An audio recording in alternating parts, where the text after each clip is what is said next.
Good. Oopsies. Good afternoon, maybe good morning to some folks, depending on where we're located. Super happy that we have so many folks here. My name is Allie Gary. I use she, her pronouns, and I am the Northwest NWACUHO Diversity, Equity, Inclusion, and Accessibility Director. Today we are hosting a roundtable that the DEIA work group committee had come up with, specifically Gujri offered to host this and run it. So without further ado, I'd like to turn it over to Gujri to run the roundtable. Thank you so much, Emily. So we'll get into it. So this roundtable is on revamping student staff training, a focus on DEIA and neurodiversity.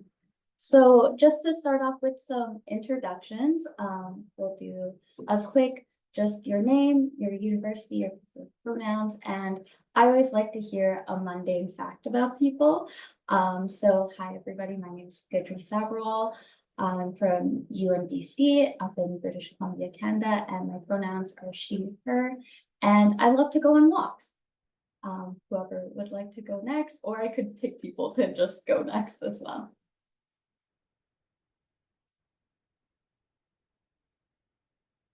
I have Kira up on my little roster. Would you like to go next? I absolutely can. Hello, everyone. My name is Kira Hessel. I am sorry. I'm reading the list wrong. My pronouns are she, her. I'm used to it going like across this way, not up and down. Got me confused for a minute.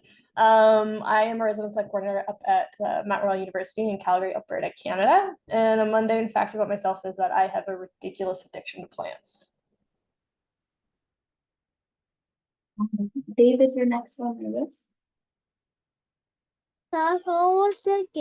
David Prinz.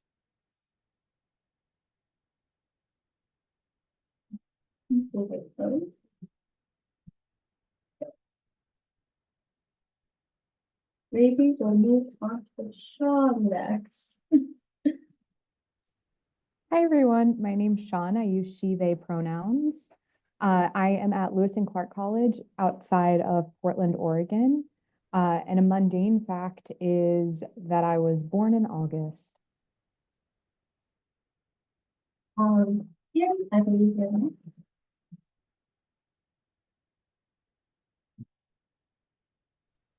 Did I hear Kim? Yes. Okay, I thought so. Okay. Hi, I'm Kim Ferguson from University of the Fraser Valley in Abbotsford, BC. And I believe one of my colleagues is also on here today. And I am manager housing operations, not sure if I said that. And a very mundane fact about me is I have club thumbs. They look like toes. Jacob, you're up next. Hey everyone, Jacob Rodan, he, him pronouns. I work at Western Washington University in Bellingham. And my mundane fact is I have made 3 weeknight batches of cookies this week. So, Teddy, I believe you're up next.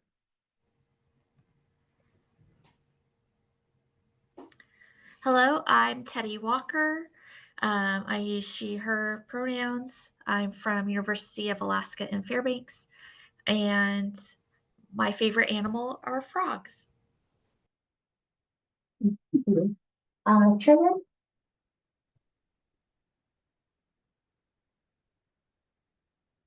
Hi, my name is Trevor Fulcher. I am an area coordinator at the excuse me. I am an area coordinator at Southern Oregon University.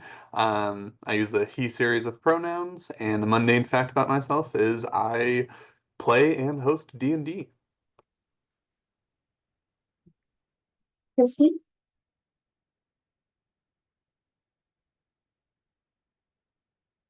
Is Christine here? If not, we can go to Alvin. Hi everybody, my name is Alvin Makalanan. I use him, his pronouns. Currently residential community coordinator at Seattle University. he, him, his pronouns. And then the mundane fact is I recently came back from whitewater rafting trip in Atlanta. We have 10 class.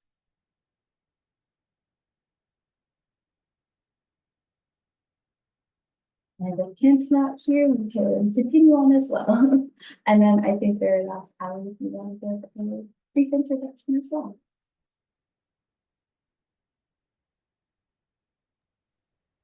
Oh, Allie, can you hear us? Sorry, I did hear you. Sorry, that was my bad. Get out of okay. I don't know what the heck happened. Now I'm not seeing your screen that was shared, but that's fine. Allie Gary, she, her pronouns. I work at Oregon State University as the apartment living manager. And a mundane fact about myself is that I really like plants and gardening. Well, it's super nice to meet everybody, and if you didn't get an introduction, feel free to introduce yourself if you have anything to say later on. And I think we start with just the roundtable. So overall, what to expect? So this roundtable will hopefully explore recent efforts to revamp student staff and residence assistant training with a stronger focus on diversity, equity, inclusion, and accessibility with thoughts with neurodiversity. So as campus communities grow increasingly diverse, there's critical need to equip student leaders with the knowledge and empathy and skills to support all residents, including those with diverse cognitive, neurological, and learning profiles. And so these students also include our student leaders. So what that looks like, and hopefully we'll be having some questions to get some people discussing and also thinking about this if we haven't already started thinking what to do next. So I do have some prompting questions. We definitely don't have to follow these questions by any means. If people have questions, feel free to raise your hand or put them in the chat. These are just to get some brain juices flowing. I know some people come here and they're just hoping to listen, but if you're hoping to discuss and chat as well, there's opportunities for that. We definitely don't have to finish all these questions.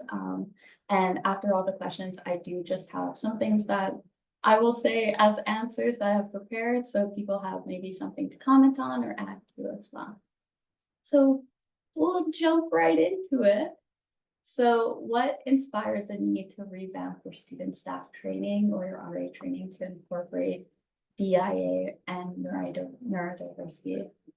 So coming from UNBC's perspective, and I'm sure a lot of universities, is that the university system was built with a white neurotypical system, a lens that doesn't really accommodate the new diverse kind of communities that we now have within these establishments. So I think that's becoming more and more apparent at UNBC as we grow our international community. And so we want to work on how to adapt the systems that we already have and that we're already working with, because a lot of the things we can't change quite yet, or it takes a lot of time to change. So we're starting with the people who often lead our students, and that's our student staff.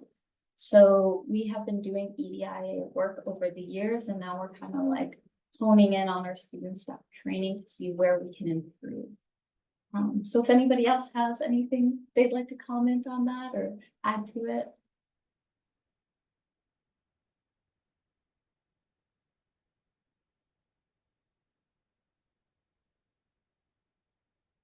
And if not, we can move on to the next question. I think I would just say the same thing, Gujri, like that you were articulating, like that institutions were not built for anybody other than cisgender heterosexual white men who are neurotypical. So I think it's been important to like look at what we've been doing from a critical lens and figuring out how can we actually support our students and meet them where they're at for these trainings, especially for folks that maybe we haven't revamped our training in a really long time. I think that's like a common feeling. I think a lot of universities are starting to feel too, is that there's a lot changing, and universities are sometimes the slowest moving processes, I feel. And so I think a lot of people are in the same boat where they're seeing that, you know, change needs to be done, but knowing that things are very slow, what changes can we start with? So we'll move on if nobody else has anything else to add to it. So these are just some questions that I had in mind and things that we're doing. And so what specific DIA and neurodiversity concepts are currently included in your training that weren't before, or something that you may have introduced last year and it worked well or it didn't? And then how do you balance theoretical education with practical skill buildings in RA training with these topics? So like I was saying, we see our RAs with varying needs or lifestyles over the past couple of years, and we want to work with them to best support them. So some specific concepts that we're working on including, and we just started including last year, is doing some intersectional case studies. So case studies that often usually surround either conduct or roommate disagreements, roommate conflict, and trying to make them have multiple different issues or multiple different concerns within them. And so, for example, like we're trying to do these case studies in fun ways. So this year we're gonna try doing like a case study where there are students with different religious beliefs, students with different eating habits, students with different lifestyles. And we want to add in like a bunch of little things to have them discuss how they would cover these types of concerns that may be brought their way. We also already include, and we have for a while, and we've kind of shifted back and forth, and we're trying to see which one's better or what works best. But we alternate from Safe Talk, which is a suicide awareness course that the RAs they take, and it essentially helps prepare them to have those conversations with students who are having suicide ideations and what the steps would be to, one, ask the question, as well as moving them and getting those students to proper support. We also are doing mental health first aid, as well as consent training and wellness training. And these not only provide our RAs with insights on different types of neurodiversity and different needs of students, but also gives them a little bit of help with understanding how to maybe talk to a student where they are in a crisis and have certain types of neurodiversity that needs them to respond in certain ways.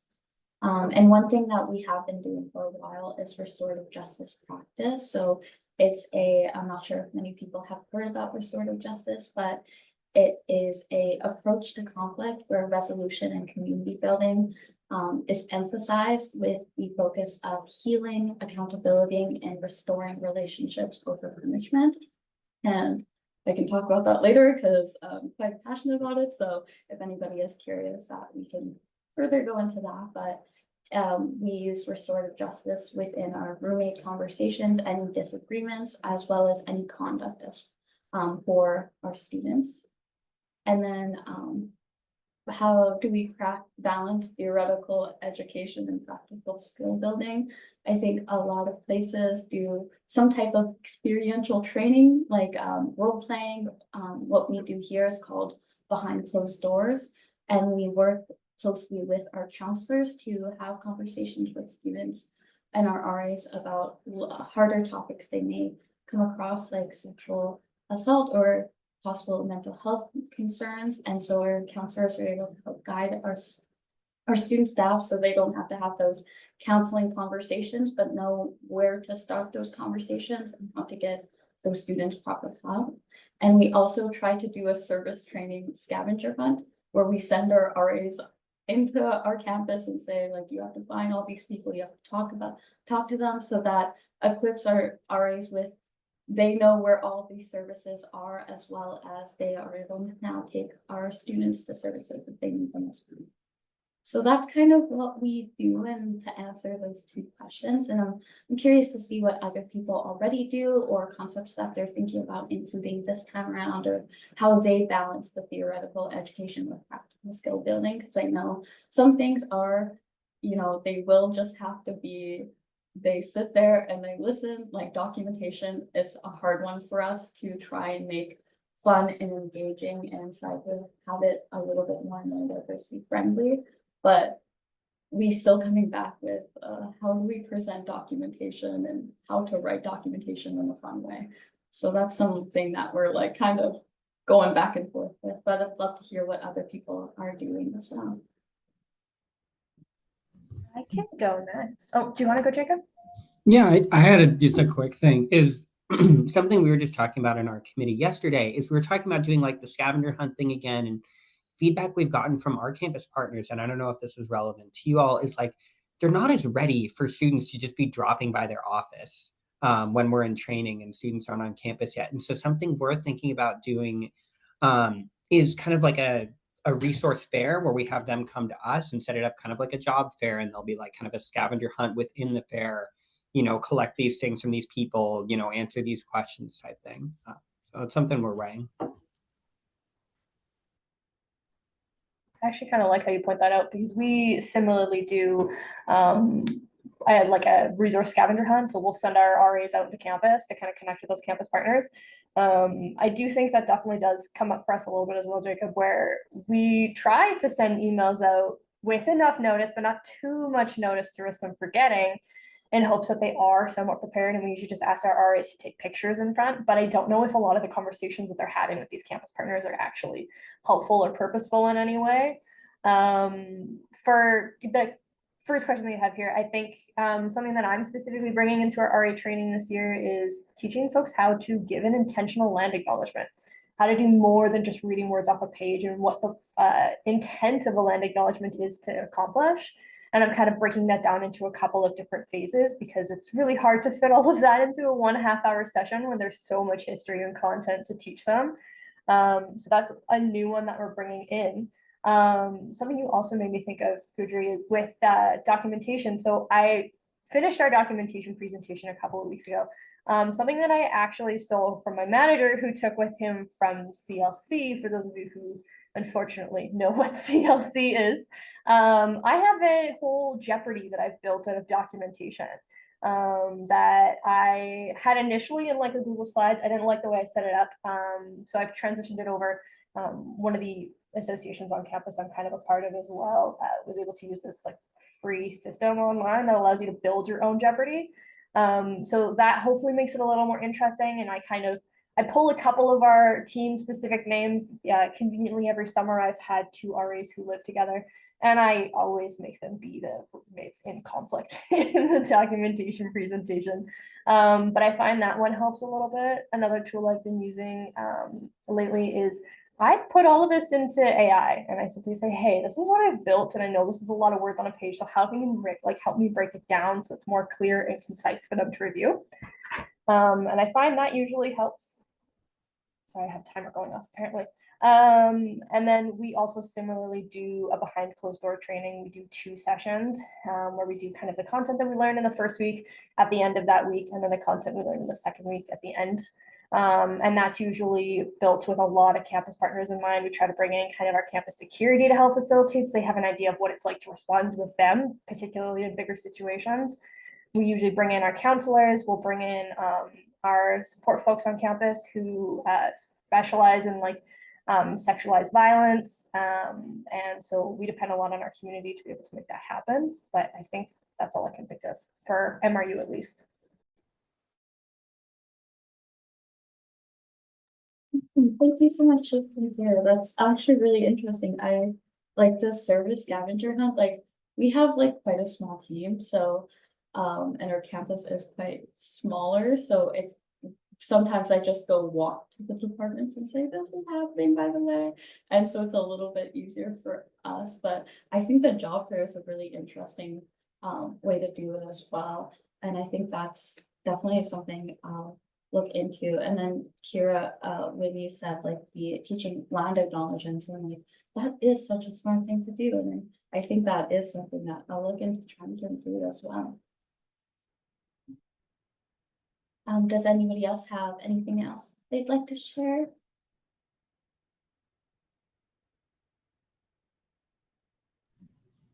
I can add in like another small piece. When we do like scenario-based training, I've seen institutions, and the one I'm at right now is doing this, is having a processing space with either a pro staff or even a counselor, just knowing that these situations can be really intense for our student staff as they encounter them for the first time.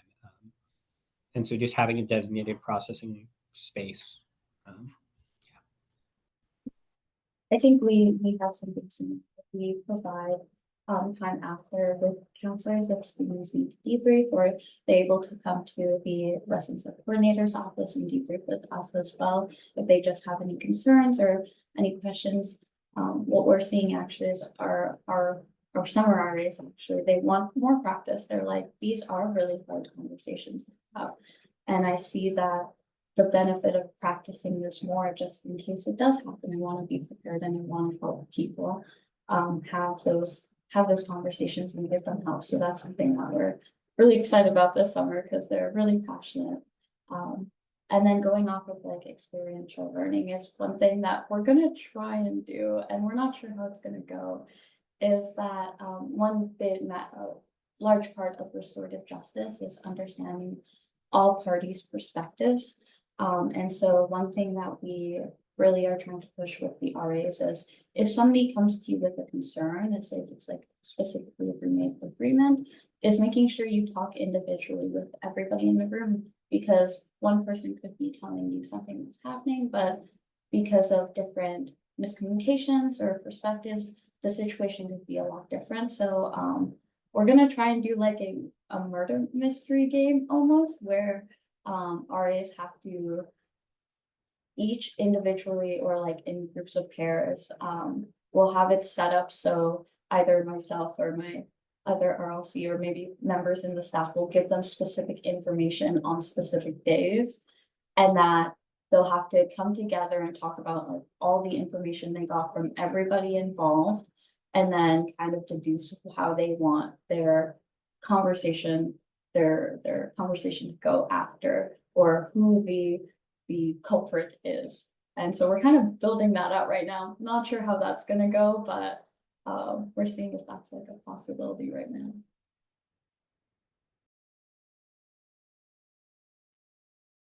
Yeah. So if nobody else has anything to add to this slide, I can definitely move to the next one. And if somebody wants to come back to these questions or maybe add something, like feel free to jump in and do so.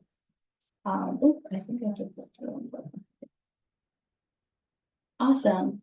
So some questions are, what changes or outcomes have you observed in student staff performance or community dynamics since training revamps? And how have students, particularly those who identify as neurodivergent, responded to updated training and support approaches? So this is one area where we're trying to kind of track a little bit more and get more information and feedback on training for RAs. And a part of why I place these kind of questions here is because we're looking at like, how do we, other than like bi-weekly one-on-ones or meetings, like how are people getting feedback for their training? How are people seeing, the adjusted training working? Are the RAs retaining the information from the adjusted like training sessions, or is some things getting lost in certain ways? And I'm just trying to see what other people are doing and how it's going for everybody.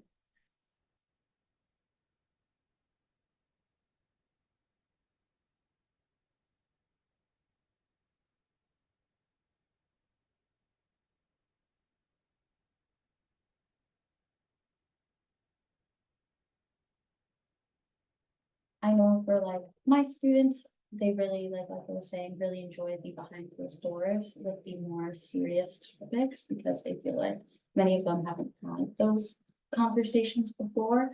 And so preparing them to have those conversations really helped supported them, but also I think a benefit from that as well was knowing the students that may struggle having those conversations. So a couple of our staff approached me saying that this may, like certain topics may be a little bit too heavy for them to maybe have with students, and how to still support those students or get them the proper support without possibly having to have that triggering conversation for them. And so because that student was able to, that RA was able to approach me, I was able to sit down and make like essentially like a safety plan with them, as if they do end up in a situation where a student is, they may have concerns about a student and they might not be able to have that conversation. What does that support chain look like, and who to go to next? So I think that's one big aspect of having those like more experiential learning conversations, is you're able to also best support your students. So if they are having any triggers around certain topics, they can maybe, you can maybe make a different type of support plan that they will follow to ensure their mental health safety as well.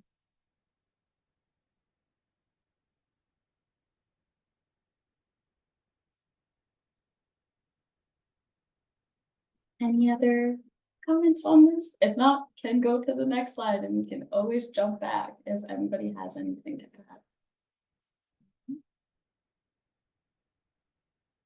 So I was just wondering about what some ongoing support and learning opportunities are that are available to RAs after the initial training, at least for our university and how we set it up, is that we still have a January training, and I'm looking at maybe including more training throughout the year to have more intentional ways to help RAs strive after the university experience. And what partnerships on or off campus have you found to be helpful in advancing DEIA and neurodiversity education for students? So to quickly answer the second question with partnerships, we have a PG sexual, Prince George sexual assault, not company, I'm blanking out, but they are a nonprofit organization, and they do consent training as well as wellness training for the RAs, and really differentiating between what self-care and self-aid is, especially in the roles where they may have conversations, or they may be struggling with their own mental health or their own personal experiences. So understanding what that looks like for them and what wellness really means, and how we can best prepare ourselves for different situations instead of trying to just put band-aids on situations as they come. And so that's something that we really appreciate that organization coming and doing, as well as what I was mentioning with Safe Talk and Assist. They're both for suicide awareness, that really helps the RAs prepare themselves for those conversations if they need to have them, as well as it just also brings to light any concerns that they may have. A lot of our RAs often are super supportive individuals who want to help, and I think these type of sessions really bring to light if they are able to help people in those situations, or if those situations may be a little bit too triggering for them and they have to have a different chain of support, but still provides them with the skill set. So maybe in the time where they are feeling like they're able to have that conversation, they still have the knowledge on how to. And then, yeah, so one ongoing support and learning opportunities that we do is like we try to have more of a professional development type of weekly one-on-ones to really focus on what the RAs really want to work on, whether that is professional development. And one thing that I want to try and incorporate over the semester is more professional development for the RAs, so they feel like they have a little bit more skills out of this role after they graduate that may be more maybe look more applicable to like outside companies and such. So that's kind of what we're doing right now, and I'm just curious to see what other people are doing as well.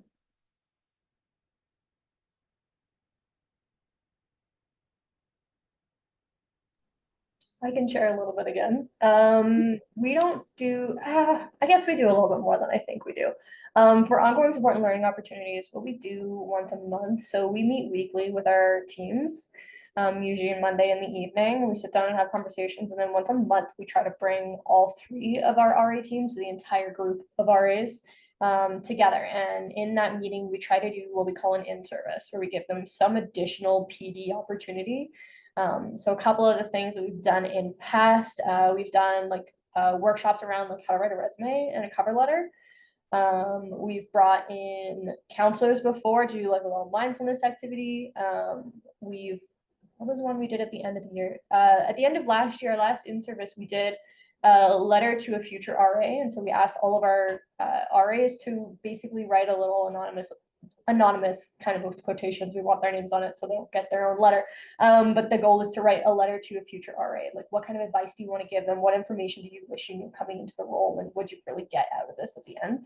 And we're hoping to kind of scramble those up and then give those to different folks on our team. So both returners and new RAs that are coming in August for training will get this nice little handwritten letter from the team last year. So we do a couple of different things once a month, again, where we try to just teach them additional skills. Something that I've been trying, I started last training and I don't know how well it went, so I've got to somehow find a way to adapt it for this year. I think I realized that a lot of the conversations we talk about the supports that we have on this campus and in our community, but I don't necessarily get to bring them into the conversation and introduce them themselves. Some of them do, and sometimes the RA never remembers them after training. And so it's kind of, I feel like those opportunities for them to get additional support, not just from us as RLCs, but from other people on campus are kind of lacking. And so last year I reached out to different people who were in different support roles in our community and just said, hey, I'd like to invite you to some of our sessions. Here's a couple opportunities. I purposely chose more difficult sessions. And the reason why, recognizing that we have the thumbs up, thumbs down rule where you're leaving the room. If you give me a thumbs up, that's fine. But if you don't respond or you give me a thumbs down, I'm going to follow you even if you're going into the bathroom just to make sure that you're okay. And so I brought in some additional support people, hoping that they can also help facilitate with those, because I don't want them to feel that I am the only support that they have. And that worked out really well. I had a lovely little moment last year with one of my RAs who came to me and told me that they're not an individual who shares their own experiences or has conversations with other people. They have one person and one person alone that they go to within their family network. And they weren't able to go to that person one day. And so they happened to find, last year I had actually a couple of chaplains that wanted to come into training. And to my knowledge, I don't know if this person is religious at all, but they had a conversation with this chaplain and said that it was really rewarding, that they got so much out of that conversation, and it was not something they would have thought about until those people had come to our training. And so I need to find a better way of working it, because I think I made a couple of people mad by having other people in the room they weren't expecting. Campus politics, of course, but that's something that I found that's kind of worked pretty well for our community. I really like the idea throughout the semester. Like, that's so interesting. Like, even with the chaplains, I'm like, oh yeah, that is something we could possibly do here. And so I really like that idea. Definitely want to see lots of possibility for this year. Well, thank you so much for sharing. Does anybody else have anything you'd like to share?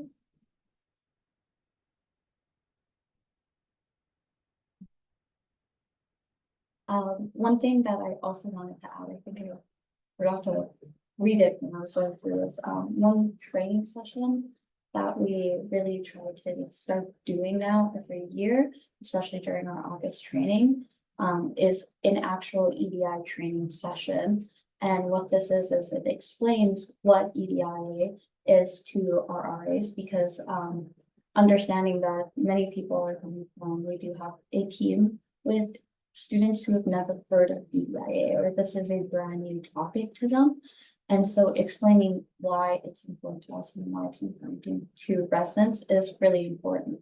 Like, it helps build the foundation of why we strive to have these topics, and why we try to have inclusivity and diversity and equity in a place that's filled with it, frankly. So that's something that we do try and push. And one type of exercise that we found to be very helpful, actually, and I think got it from the RLPA a couple years ago, somebody presented on this, is it's a session called A Walk in the Park. And what this does is everybody kind of closes their eyes and they envision going on a walk. And so you'll ask prompting questions throughout the walk, like what does the infrastructure look like? What does the playground look like? Who's at the park? What do you like? What do the children look like? What do the older people look like? And what this helps students kind of envision is their own prejudices and see what their viewpoint on life is, and kind of it brings to light some of the privileges that they may have all experienced themselves. And so I think it's a good conversation to have because it really expands on the life, how different the lifestyle is for everybody joining in our team. And so that's one session that we found to be very helpful, and we try to do every year to make sure that RAs know what EDIA is and what neurodiversity is and what that looks like in housing.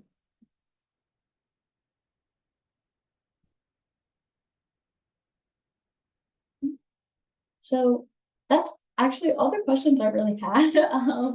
If anybody has some questions that they're just curious about or want to talk about, like we still have time to chat about it. If you kind of thought about something from a previous question, like to add to it now, like please feel free to do so. I got a lot of great ideas. Thank you, Kira, for all of this, as well as Jacob. I think you both have given me some good ideas to think about. So I'm gonna see what we can do there. Yeah, and I'll just open up the floor. Oh, sorry, Jacob, you can go. Yeah. I was gonna just add in a little bit like on this last question is we have like kind of a whole arc throughout the year on career preparedness where we do like we help them identify their strengths based on their experiences and the moments that they're proud of.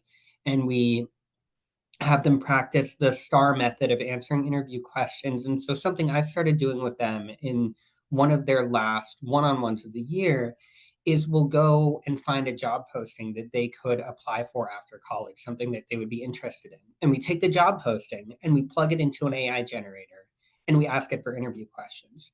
And then we'll pick out a couple interview questions and we'll talk about, okay, so how could you incorporate an experience from the RA role? How can you incorporate your strengths into an answer on this? And often I will help them pick out an interview question that is about DEIA in some way, something about perspective taking, engaging with new experiences, that kind of thing, and help them verbalize how their experiences and the trainings they've done as an RA have prepared them to, work with people who are different from them or handle bias situations or that kind of thing. And I've found that it's been such a powerful, and cool way to see how much my staff has developed as they move on to their next thing. Well, that's actually really cool and something that we're trying to start incorporating in our training, Jacob. So thank you for those ideas. I didn't even think about doing the job postings and then doing interviews after that. So that's definitely something I think I might look into adding as well.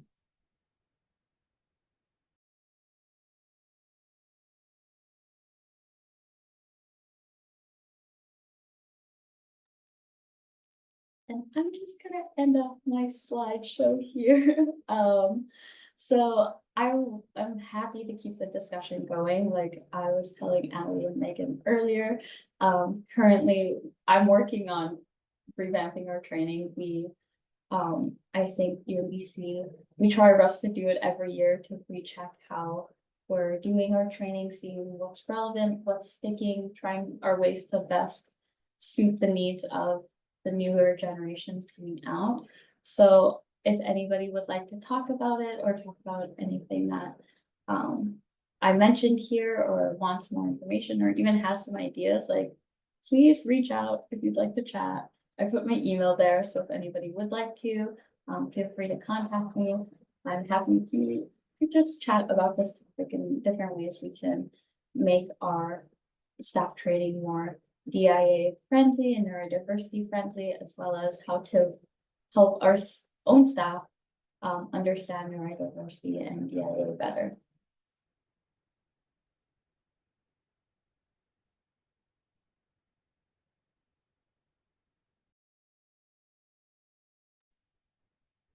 Thank you, Guji, for facilitating. I don't want to step on anyone else's comments. If anyone has any last ones, feel free to jump in if you do. But otherwise, we're definitely okay to wrap up. We're a little before the hour, but that's okay. This has been recorded, so it will eventually be on our YouTube channel for others to see as well. Yeah, thank you all so much for joining us. We do have we have a webinar tomorrow if anyone is interested in attending.